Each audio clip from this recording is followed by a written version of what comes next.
Hello guys, નમસ્કાર બધાને। તો કેમ છો ગાઈઝ? તમે બધા મજામાં જ હશો।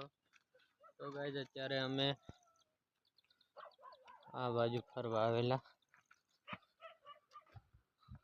આ ઘઉં તમે જોવો દોસ્તો, વાવાઝોડામાં સુઈ ગયા છે। વધારે તો નથી થતા, કટરમાં આવી જાય એમ એટલે વાંધો નહીં આવે ભાઈને।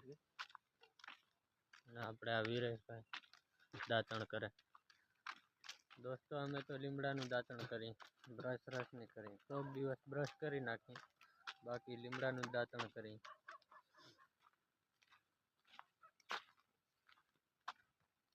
બાકી આગળ તમે જો રીંગણા અને પપૈયા આવે છે।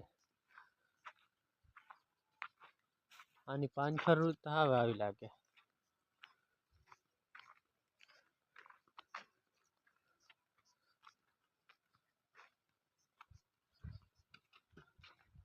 સુમાહામત છે ને, એના રીંગણા રે જોઈ રોજડા ખાઈ જાય।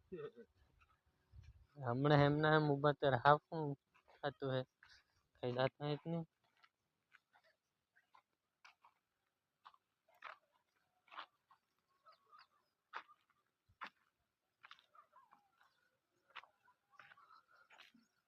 આ લાઈન રહી ને, આ લાઈન એનો સુમાહામ છે ને, કરંટ આવે નીચે સેટ, પાછા આપણું એકબીજાને અડીએ ને ત્યારે લાગે એમ કરંટ। અને આ મેં રાખી મેલ્યું એના ખેતરમાં થઈને સરખી લાઈન, અને આ મારો ઝાટકો રહ્યો ને એમાં હજી કરંટ લાગે। આપણે જોરથી પકડવાનું એમ, ધીરે ધીરે પકડીને ત્યારે તે લાગે એમ।